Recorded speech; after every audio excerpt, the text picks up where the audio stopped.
Survey పటం ఉంటే registration అట. తొలుత 5 జిల్లాల్లో పైలట్ సర్వే 5 సంస్థలకు బాధ్యతలు అప్పగింత రెండేసి రిజిస్ట్రేషన్ల వివాదాలు. సో ఒక్క దగ్గర డబల్ రిజిస్ట్రేషన్లు అయితే కదా, డబుల్ రిజిస్ట్రేషన్లకు సంబంధించిన వివాదానికి పులి స్టాప్ పెట్టే ప్రయత్నం చేస్తుంది సర్కారు. తక్కువ భూమి ఉంటే ఎక్కువ విస్తీర్ణానికి రిజిస్ట్రేషన్, ఆడ ఉన్నది 1 గుంట అయితే 2 గుంటల రిజిస్ట్రేషన్ అవ్వడు. అట్లానే దస్త్రాల్లో భూమి ఉండి అంటే పాస్బుక్లో భూమి ఉండి క్షేత్రస్థాయిలో లేకున్నా రిజిస్ట్రేషన్. అట్లనే ఇలా రిజిస్ట్రేషన్ మ్యూటేషన్ చిక్కులేవి లేకుండా స్పష్టమైన హక్కులు కల్పించేందుకు ప్రభుత్వం సర్వే చేపట్టనుంది. భూభారతి చట్టంలో సాగు భూముల రిజిస్ట్రేషన్లకు సర్వే పటం తప్పనిసరి చేస్తూ ప్రత్యక్షంగా నిబంధన తీసుకొచ్చిన విషయం అందరికీ తెలిసిందే. సో సర్వే నిర్వహించే గ్రామాలు ఒకసారి చూడుర్రి.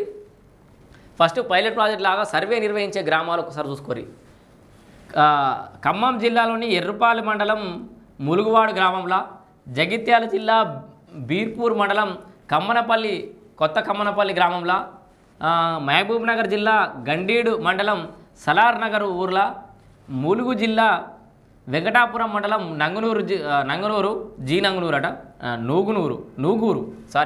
నూగూరు, సంగారెడ్డి జిల్లా వట్పల్లి సాహెబ్ నగర్లా. సో ఈ 1 2 3 4 5 సో తొలుత 5 జిల్లాలలో ఈ సర్వే అనేది నిర్వహిస్తారట. ఒక్కసారి ఇవి చూసుకొని కావాలంటే వీడియో పాజ్ చేస్తే మీకు మళ్ళీ అవన్నీ కనబడతాయి.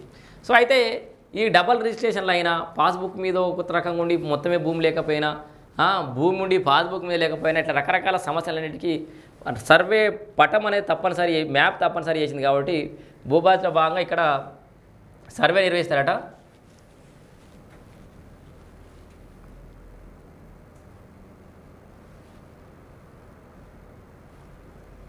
ఇగో రాష్ట్ర వ్యాప్తంగా అవసరమైనంత మంది సర్వేయర్లను అందుబాటులోకి తెచ్చేందుకు కసరత్తు చేస్తున్నారు.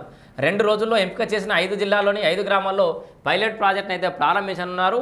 సర్వేతో ఉపయోగం ఏంటి, ఈ సర్వే అంటారు, ఈ సర్వే సల్లగుండా అసలు ఈ సర్వేతో మనకు వచ్చేది ఏంటి అని చెప్పేసి మీరు అనుకుంటే ఇక్కడ దానికి సమాధానం ఉంది, మీకు చెప్తున్నారు.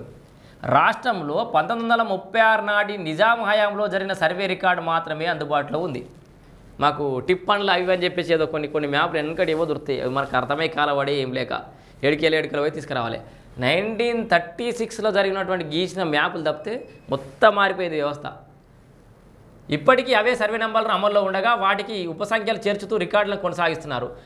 పట్టణీకరణ విస్తరిస్తోంది, మండలాల భౌగోళిక సరిహద్దులు మారుతూ వస్తున్నాయి. కొన్ని చోట్ల రికార్డును బట్టి పరిశీలిస్తే భూమిపై అదే హద్దు అని చెప్పలేని దుస్థితి ఉంది. ఇప్పటికైనా పక్కాగా రికార్డును రూపొందించాల్సిన ఉందని భూచట్టాల నిపుణులు సూచిస్తున్నారు. ప్రభుత్వం ఏర్పాటు చేసిన ధరణి కమిటీ కూడా సర్వేకు సిఫార్సు చేసింది. ఈ నేపథ్యంలో తొలుత పైలట్ సర్వే